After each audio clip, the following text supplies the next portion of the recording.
우리 함께 인사 나누고 말씀 나누겠습니다. 우린 예수를 따르는 교회입니다. 네, 오늘 삼위일체 주일인데 하나님의 사랑을 가지고 서로 바라보면서 한 번 더 인사하겠습니다. 당신은 보면 볼수록 참 아름다운 하나님의 사람입니다.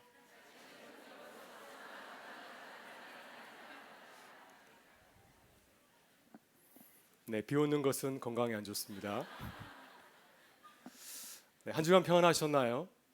네, 한 주간 우리 교회 전도 여행팀은 무사히 잘 다녀왔습니다. 지난 주일 파송 예배를 잘 드렸고요. 한 주간 전국 각지로 흩어져서 전도 여행을 감당하였습니다. 경상남북도, 그리고 강원도, 또 충청도, 청천남도, 북도에 이렇게 6팀이 파송되어서 어제 건강한 모습으로 사역을 잘 마치고 돌아왔습니다. 기도해 주신 모든 분들에게 감사를 드립니다.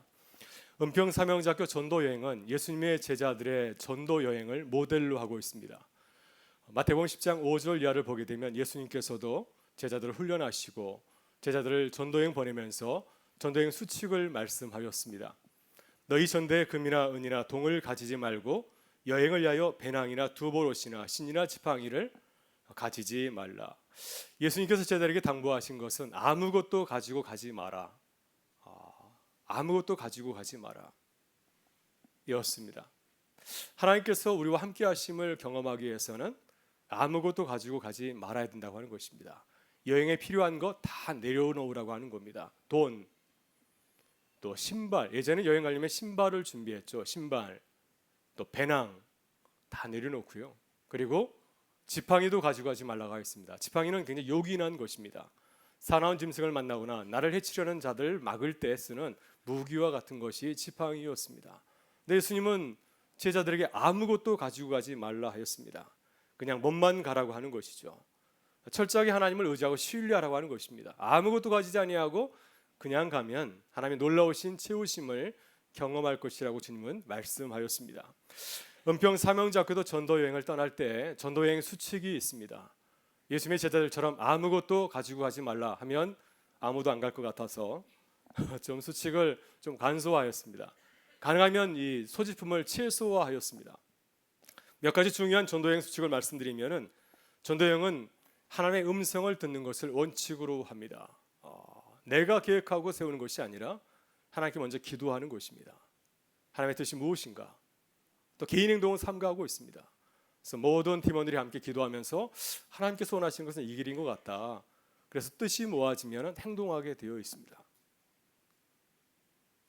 그리고 핸드폰 가져가면 안 됩니다. 노트북, 또 아이패드 이런 거 가져가면 안 됩니다. 우리에게 정보를 주는 것은 다 내려놓고 가야 되고요. 또 개인 신용카드, 개인 용돈 절대로 가져가면 안 됩니다. 만약 발각나면 중간에 쫓겨나게 됩니다. 네. 그리고 잠자리는 어디서 자야 될까요? 호텔에서 자는 것이 아니라 교회에서 자야 됩니다. 하나님께서 인도하실 때 잘 수가 있습니다. 이외에도 몇 가지 원칙이 있지만 이것이 기본적인 그러한 원칙입니다. 전도여행을 떠날 때 이렇게 엄격한 수칙을 정하는 이유는 무엇일까요? 하나님의 음성에 귀를 기울이라, 하나님을 신뢰하고 의지하라고 하는 것입니다. 우리가 전도여행을 떠나면서 보통 휴가들처럼 완벽하게 계획을 세우고 모든 물건들 또 충분한 휴가비를 가지고 간다면 어떨까요? 우리의 마음이 간절하지 않습니다. 하나님의 도우심이 필요하지 않기 때문에 그렇죠. 그러나 예수님의 제자들처럼 아무것도 가지고 가지 않으면 우리의 마음이 참 간절해집니다. 하나님의 도우심이 절대로 필요하거든요. 주님께서 우리에게 음성을 들려주지 아니하시고 우리의 갈 길을 인도하지 아니하면 우리는 아무것도 할 수 없습니다. 가진 것이 없으니 어디 가서 잠을 잘 수 있겠습니까? 어디 가서 우리가 음식을 구할 수 있겠습니까? 따라서 삼형제 학교 전도여행은 하나님의 인도하심을 경험하고 하나님의 의지하고 신뢰하는 법을 배우는 매우 중요한 제자 훈련이라 할 수 있습니다. 여러분, 우리의 삶도 가만히 살펴보게 되면 전도여행과 참 비슷합니다. 우리가 인생길을 걸어가는 것처럼 보이지만은 때로 우리의 힘으로 감당할 수 없는 일을 참 많이 만나지 않습니까? 그때 하나님을 의지하고 신뢰할 때 우리가 전혀 예상하지 못했던 방법을 통하여서 우리를 채워주시는 하나님의 손길을 경험할 수가 있습니다. 여러분, 지난 한 주간 전도여행을 다녀온 우리 교우들처럼 우리의 삶의 자리에서 우리의 힘을 의지하지 아니하고 하나님을 신뢰하고 의지하는 그 믿음을 가지고서 걸어가는 우리 모든 교우들 되실 수 있기를 주의 이름으로 축원합니다. 오늘 본문에서 예수님은 걱정과 염려에 대해서 말씀을 하십니다. 예수님을 따른 제자들은 모든 것을 다 버려두고 주님을 따랐습니다. 그들의 직업, 재산 다 내려놓고 주님을 따랐습니다. 여러분, 예수님의 제자들의 삶이 어떠했을까요? 넉넉하였을까요? 넉넉하지 않았습니다. 늘 부족함이 있었습니다. 가난하였습니다. 그러다 보니까 매일 감당해야 될 것들이 참 많이 있었습니다. 날마다 이것저것을 돌아다니면서 가장 기본적인 것들을 해결해야 하였습니다. 요한복음 6장에 나오는 오병이어 기적 사건을 보게 되면은 예수님의 제자들의 빈궁한 삶을 우리가 살펴볼 수가 있습니다. 하루 종일 주님과 함께 강야에서 돌았지만은 먹을 것이 없어서 줄이고 굶주릴 수밖에 없었습니다. 그러다 보니 제자들의 주된 관심은 어디 있었을까요? 가장 기본적인 삶의 문제에 있었습니다.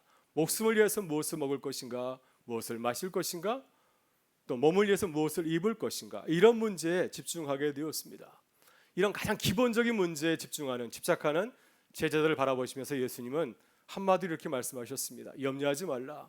목숨을 위하여 무엇을 먹을까, 무엇을 마실까, 몸을 위하여 무엇을 입을까 걱정하지 말라, 염려하지 말라 말씀하셨습니다.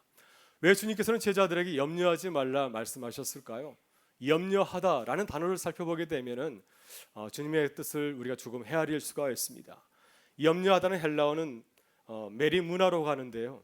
이 단어는 분열하다, 그리고 찢다, 나누다, 가르다라고 하는 뜻을 가진 메리조라고 하는 단어에서 파생이 되었습니다. 염려라고 하는 것은 마음이 하나 되지 못하고 둘로 나누어진, 여러 갈래로 나누어진 상태를 말하고 있습니다. 우리의 마음이 하나 되지 못하고 통일되지 못하면 나누게 되죠.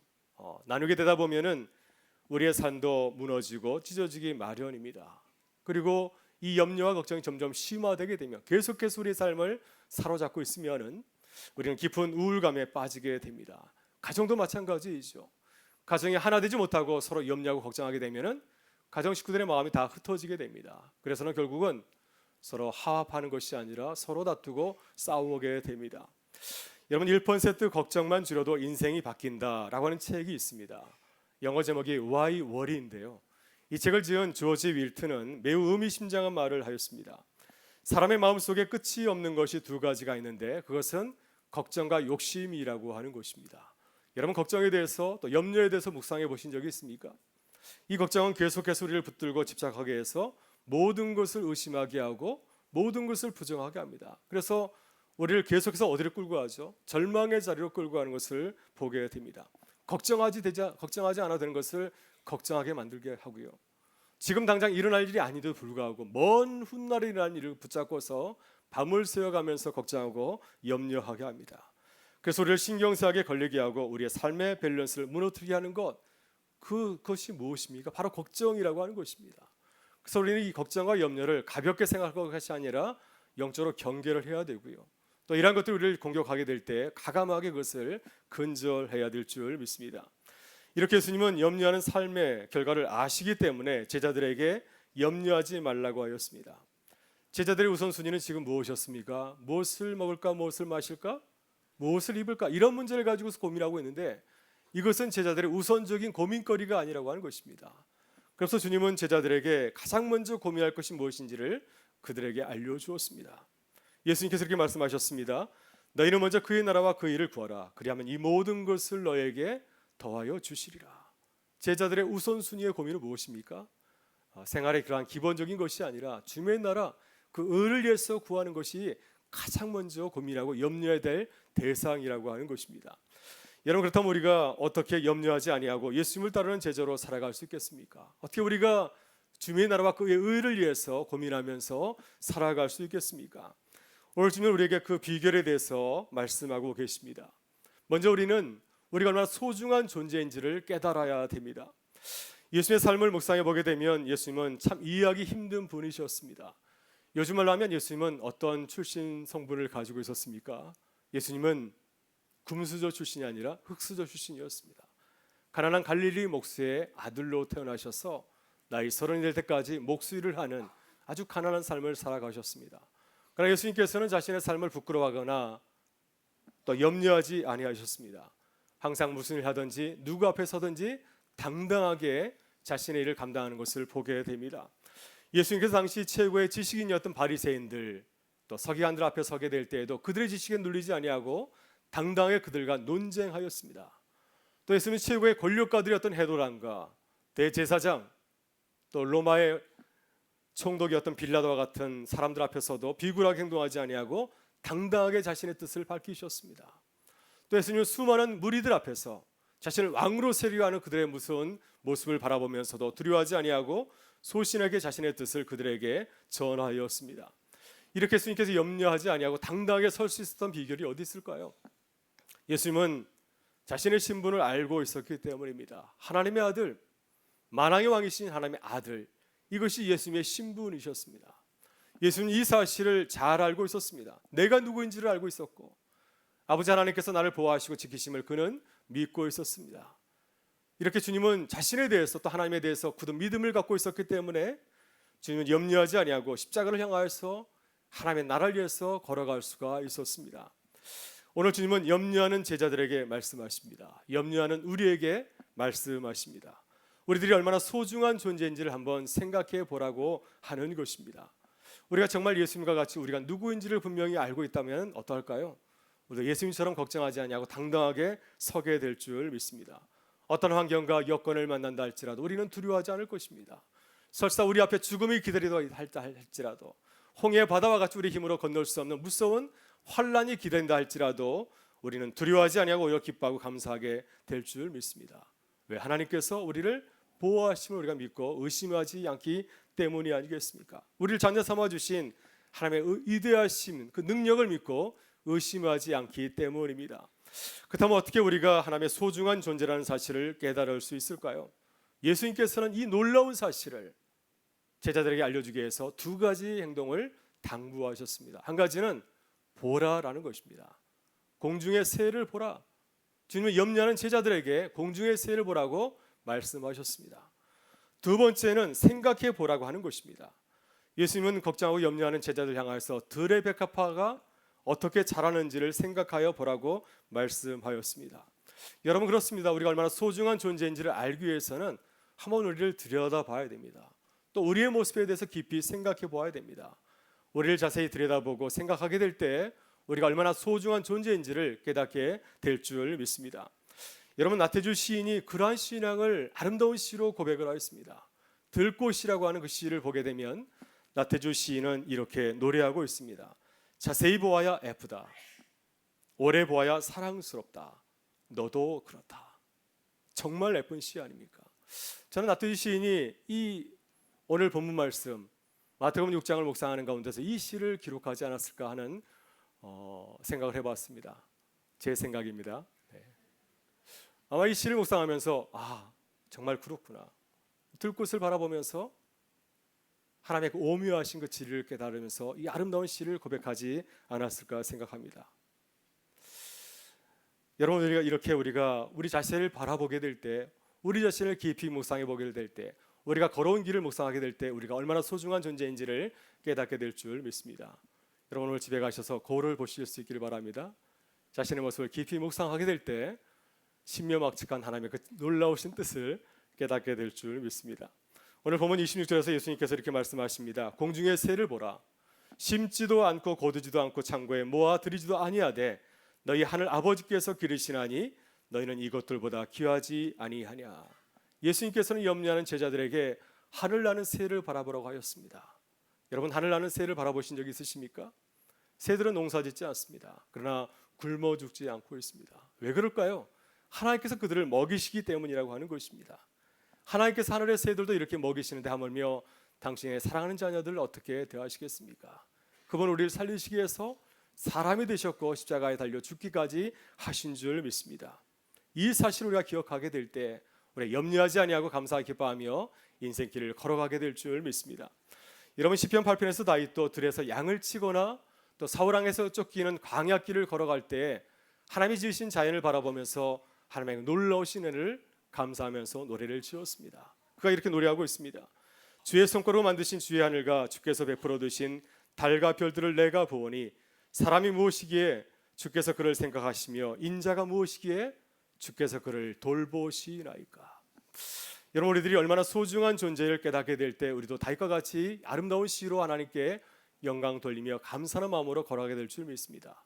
또 주님께서 우리에게 주신 일을 감사히 생각하고 주님의 나라를 위해서 아름답게 일을 하며 살아가게 될 줄 믿습니다. 여러분, 우리에게 염려가 찾아올 때 여러분 주저하지 마시고 우리 주변을 돌아보실 수 있기를 바랍니다.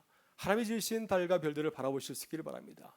공중에 나는 새를 바라보시고 또 들에 핀 백합화를 바라보면서 하나님의 그 놀라우신 뜻을 한번 묵상해 보실 수 있기를 바랍니다. 이 모든 우주 만물을 주관하신 하나님이 바로 우리 하나님이라는 사실을 깊이 묵상하실 수 있기를 바랍니다. 하나님을 묵상하게 될 때 하나님의 자녀의 기쁨과 감사를 회복하게 될 줄 믿습니다. 다음으로 우리의 필요를 아시는 하나님을 바라보아야 됩니다. 예수님께서는 염려하는 제자들을 향하여서 믿음이 적은 자들이라 말씀하셨습니다. 여러분, 제자들 보게 되면 그들은 염려하고 걱정할 때가 참 많이 있었습니다. 예수님께서 광야에서 많은 무리를 가르치신 후에 먹을 것이 없을 때 그들은 걱정하였습니다. 주님께 말씀하면 될 터인데 그들은 먼저 걱정하였습니다. 우리에게 이 많은 사람들을 먹일 수 있는 돈이 없는데 어떻게 이들을 먹일 수 있을지 너무 걱정이 되어서 염려하였습니다. 또 예수님과 함께 갈릴리 바다를 건너갈 때 풍랑이 일고 파도가 일자 그들은 물에 빠져 죽을까 봐 걱정하며 염려하였습니다. 또 예수님께서 제자들에게 내가 사람들에게 붙잡혀서 죽임을 당할 것이라고 말씀하였을 때 그들은 주님 앞에 닥친 그 십자가의 그 고난을 바라보면서 기도하지 아니하고 먼저 염려하고 걱정하였습니다. 염려하고 걱정했기 때문에 그들은 그 자리에서 도망칠 수밖에 없었습니다. 여러분, 왜 제자들이 염려하고 걱정하였을까요? 그들이 염려하고 걱정한 것은 무엇이었습니까? 무엇을 먹을까, 무엇을 마실까, 무엇을 입을까, 세상적인 필요에 관한 문제였습니다. 왜 제자들이 이렇게 걱정하였을까? 주님은 이 모든 문제의 근원이 어디 있다고 보고 있으십니까? 바로 믿음에 있다고 말씀하고 있습니다. 믿음이 없기 때문에 이렇게 염려하고 걱정하는 삶을 살아간다고 지적하고 있습니다. 여러분, 그렇다면 우리가 어떻게 우리의 믿음을 키울 수 있을까요? 먼저 우리는 우리의 한계를 분명하게 깨달아야 될 줄 믿습니다. 우리 힘으로는 염려에도 문제를 해결할 수가 없습니다. 그래서 주님께서는 본문 27절에서 제자들에게 이렇게 말씀하십니다. 너희 중에 누가 염려함으로 그 길을 한 자라도 다할 수 있겠느냐. 예수님의 제자들 가운데 키가 작은 분이 있었던 것 같습니다. 그러나 키가 작다고 해서 고민한다고 해서 키가 크질 않습니다. 제가 경험해 봐서 압니다. 만약 염려함으로 키가 같다면 아마 제가 이 교회에서 제일 크지 않을까 하는 생각이 듭니다. 염려한다고 해서 키가 크지 않죠. 오히려 밤을잠을 설치고 오히려 더 키가 안 자랄 때가 더 많이 있습니다. 그래서 우리는 이 사실을 분명히 깨달아야 됩니다. 내가 고민해도 내 문제가 해결되지 않는구나. 이 사실을 우리가 분명히 깨닫게 될 때 이 염려와 걱정으로부터 자유로울 수가 있습니다. 만약 우리들이 스스로 염려를 해결할 수 없다면 우리는 포기하고 우리의 시선을 돌려야 됩니다. 예수님께서는 우리의 시선을 돌려서 하나님을 바라볼 것을 우리에게 말씀하십니다. 하나님께서 하시는 일을 바라보게 되면은 하나님의 그 놀라운 솜씨와 또 은혜를 깨닫게 되기 때문입니다. 예수님께서 제자들에게 들에 핀 백합화를 보라고 말씀하셨습니다. 여기서 말씀하시는 들에 핀 백합화는 예쁜 꽃을 말하는 것이 아니라 들에 핀 들꽃을 말하고 있습니다. 제자들은 그동안 이 들꽃을 한 번도 본 적이 없었을 것입니다. 그러나 이 꽃을 가만히 보니까 얼마나 놀라운 하나님의 은혜가 담겨 있는지 모릅니다. 이 꽃 자체가 솔로몬이 왕복을 입고 있는 그 모습보다 더 아름답다고 하는 것입니다. 왕의 권위를 가지고서 만들어진 그 옷을 입은 것보다도 이 작은 꽃이 더 아름다운 모습을 가지고 있다고 하는 것입니다. 왜 주님께서 제자들에게 길에 핀 백합화를 보라고 하셨을까요? 그 꽃을 깊이 바라볼 때 우리 안에 믿음이 생기기 때문이죠. 우리의 모든 것을 채워주신 하나님을 발견할 수 있기 때문입니다. 하나님께서 아무도 신경도 쓰지 않는 슬프를 이렇게 아름답게 입히시는데 하물며 하나님께서 당신의 사랑하는 자녀들에게 어떻게 하시겠습니까? 하나님은 우리에게 더 놀라운 것으로 풍성하게 채워주신다고 하는 것입니다. 그렇기 때문에 제자들은 걱정하고 염려할 필요가 없다고 하는 것입니다. 우리들이 할 일은 무엇입니까? 하나님을 바라보면서 믿음을 가지고서 주님 앞에 나아가는 것인 줄 믿습니다. 여러분, 복음서를 보게 되면 놀라운 기적 이야기가 소개되고 있습니다. 이 기적의 주인공들은 믿음의 사람들입니다. 이 믿음의 사람들은 아무것도 가지지 않은 자들이었습니다. 또 자신의 힘으로 감당할 수 없는 아주 많은 문제, 어려운 환경과 여건을 가지고 있는 자들이었습니다. 그러나 그들은 한결같이 자신의 한계를 인정하고 주님 앞에 나왔습니다. 자신의 문제를 인정하고 그 문제를 하나님께 내어 던질 때 하나님으로부터 놀라운 은혜를 경험하는 믿음의 사람들로 새롭게 거듭나게 되었습니다. 여러분 요한복음 2장에 나오는 가나의 혼인잔치 기적을 보게 되면 예수님의 어머니 마리아의 모습이 참 인상적입니다. 혼인잔치였습니다. 혼인잔치에서 가장 중요한 게 무엇일까요? 고대 이스라엘에서 가장 중요한 것은 포도주였습니다. 물이 좋지 않기 때문에 포도주가 있어야 그 혼인잔치가 아주 풍성하고 또 기쁨을 나눌 수가 있습니다. 그런데 이 혼인잔치에서 포도주가 떨어졌으니 얼마나 큰 일이 났습니까? 걱정하고 염려할 일이 생기게 되었습니다. 근데 그때 마리아는 이 문제를 가지고 예수님께 부탁을 하였습니다. 예수님께서는 어머니의 부탁을 받았을 때 기쁘게 들어준 것이 아니라 내 때가 아직 아니라면서 그 청을 들어주지 않았습니다. 그때 마리아는 염려하지 아니하고 하인들에게 이렇게 말하였습니다. 너에게 무슨 말씀을 하시든지 그대로 하라.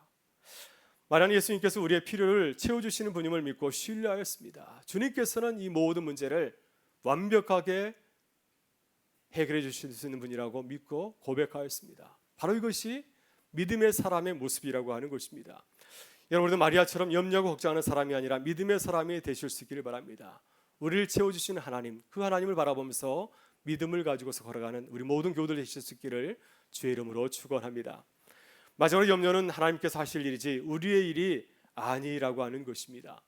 여러분 예수님은 염려에 대해서 말씀하시면서 이방인들과 제자들의 차이점에 대해서 말씀하셨습니다. 예수님께서 말씀하신 이방인들은 어떤 사람들인가요? 여기서 말하는 이방 사람들은 세상 사람들을 말하고 있습니다. 이들은 어떠한 특징을 가지고 있습니까? 그들은 한마디로 염려하는 자들이라고 하는 것입니다. 31절과 32절을 보게 되면 예수님께서 그들을 이렇게 말씀하고 있습니다. 목숨을 위하여 무엇을 입을까? 무엇을 먹을까? 무엇을 마실까? 몸을 위하여 무엇을 입을까? 이렇게 걱정하는 자들, 이런 자들이 세상 사람들이라고 하는 것입니다. 여러분 세상 사람들은 어려운 문제를 만났을 때 가장 먼저 하는 것이 염려하고 걱정하는 것이죠. 내가 어떻게 이 문제를 해결할 수 있을까? 내 힘을 가지고서 이것을 해결하려고 합니다. 그러나 제자들은 어떤 사람들인가요? 이방인과 제자들의 특징이 다른 점이 무엇입니까? 우리들과 이 불광동 지역에 살고 있는 많은 세상 사람들의 차이가 무엇이겠습니까? 오늘 주님은 이렇게 말씀하십니다. 제자는 우리가 걱정하고 염려하는 것들을 하나님께 맡기는 자들이라고 말씀하고 있습니다. 내가 무엇을 먹을까 마실까 무엇을 입을까 내가 걱정하는 것이 아니라 내 모든 문제를 하나님께 맡기는 자들이 바로 제자라고 하는 것입니다. 왜냐하면 우리가 염려하는 문제는 우리의 영역이 아니라 하나님의 영역이기 때문입니다. 우리의 힘으로 해결할 수 있는 것이 아니라 오직 하나님의 힘으로 해결할 수 있는 문제이기 때문에 이 문제를 내가 감당하는 것이 아니라 주님께 이것을 토스하는 것입니다. 이것은 하나님의 자녀의 문제가 아니라 우리의 아버지 되신 하나님께서 감당하실 문제라고 하는 것입니다. 그래서 예수님께서는 마태복음 6장 8절에서 이렇게 말씀하십니다. 그러므로 그들을 본받지 말라. 구하기 전에 너희에게 있어야 할 것을 너희 하나님 아버지께서 아시느니라. 염려는 우리의 일이 아니라 하나님의 것이라고 하는 것입니다. 여러분 이것은 예수님의 말씀뿐만 아니라 성경 66권에서 동일하게 흐르는 이 성경의 메시지입니다. 시편 55편 22절에서 이렇게 증가합니다. 내 짐을 여호와께 맡기라. 그가 너를 붙드시고 의인의 요동함을 영원히 허락하지 아니하시리로다. 베드로전서 5장 7절에서 이렇게 증가합니다. 모든 염려를 주께 맡기라. 그가 돌보시리라. 이사야 41장 10절에서 이렇게 증가합니다. 두려워하지 말라. 내가 너와 함께함이라. 놀라지 말라. 나는 내 하나님이 됨이라. 내가 너를 굳세게 하리라. 참으로 너를 도와주리라. 참으로 나의 의로운 손으로 너를 붙들리라. 여러분 그렇다면 우리는 모든 문제를 주님 앞에 맡기고 어떻게 해야 되겠습니까? 어떻게 해야 되겠습니까? 오늘 주님 우리에게 이렇게 말씀하십니다. 그런즉 너희는 먼저 그의 나라와 그의 일을 구하라. 그러면 이 모든 것을 너에게 더하여 주시리라. 우리가 할 일이 무엇입니까? 우리는 주님의 나라를 위해서 기도하고 주님의 나라를 이 땅 가운데 세우기 위해서 열심히 일하며 나아가는 것, 이것이 제자의 우선순위라고 하는 것입니다. 여러분 예수님께서 말씀하신 달란트 비유를 보게 되면 주님의 나라를 위해서 어떻게 일해야 하는지를 잘 보여주고 있습니다. 5달란트 2달러 맡은 하인은 종은 주인이 그들에게 준 달란트를 가지고 주인을 위해서 고민하였습니다. 어떻게 해야 주께서 주인이 기뻐할까? 어떻게 해야 주인의 집을 더 흥하게 할 수 있을까? 이런 마음을 가지고서 열심히 일을 해서 더 많은 달란트를 남기게 되었습니다. 주인이 돌아서 그를 기뻐하고 그들을 더 귀한 종으로 사용을 하였습니다. 그러나 1달란트 받은 종도 물론 걱정하고 염려하였습니다. 그러나 그는 주인을 위해서 고민한 것이 아니라 자기 자신을 위해서 고민하였습니다. 만약 내가 이 달란트를 가지고서 이것을 날려버리면 주인이 나를 해고할지 모르는데 주인 나를 향하여서 크게 책망할지 모르는데, 이런 마음을 가지고서 그는 그 달란트를 가지고서 일을 한 것이 아니라 땅속에 파묻어 두었습니다. 주인이 나중에 돌아와서 그를 향하여서 책망하였습니다. 악하고 게으른 종아, 왜 주인이 그를 향하여서 화를 내었을까요? 그는 주인의 뜻을 생각하지 아니하고 자신의 뜻대로 주인을 능멸하였기 때문이었습니다.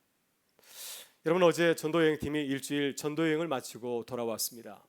어제 2시부터 4시 사이에 돌아온다고 하여서 이제 간사들 또 가족들이 교회 마당에서 오후 1시부터 기다렸습니다.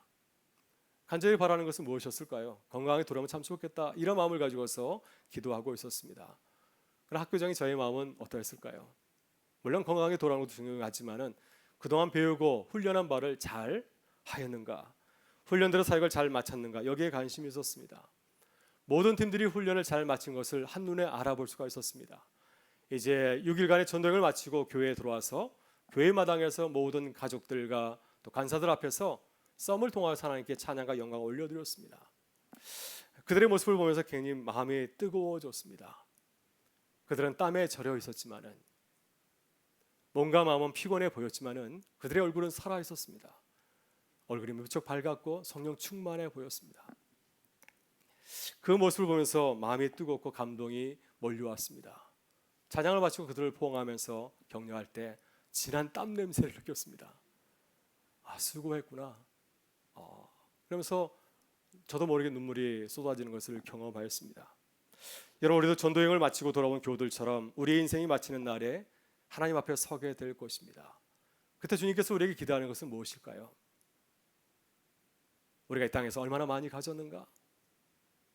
이것보다도 우리가 이 땅에서 얼마나 주를 위해서 충성하며 살았는가, 주의 나라에서 얼마나 수고했는가, 이것을 보시고 주님께서는 기뻐하실 것입니다. 여러분, 그 날을 기대하면서 날마다 주님의 날과 그 일을 위해서 기쁘게 살아가는 우리 모두가 되실 수 있기를 주의 이름으로 축원합니다. 네, 이제 함께 기도하기를 원합니다. 먼저 기도하기를 원합니다. 하나님, 내가 하나님이 되어서 걱정하고 염려하며 살아가지 않게 하여 주시옵소서. 모든 것을 주님 앞에 맡기고 주의 나라와 주의 뜻을 위해서 살아가게 하여 주옵소서. 하나님, 온전히 믿고 신뢰하며 살아가는 기쁨을 누리게 하여 주옵소서. 오늘 전도 단기 선교 파송팀 가운데 함께 하셔서 19일부터 22일까지의 모든 사역을 주님의 은혜 가운데 잘 마치고 돌아오게 하여 주옵소서. 우리 먼저 주여 한번 외치고 통성으로 기도하도록 하겠습니다. 주여, 하나님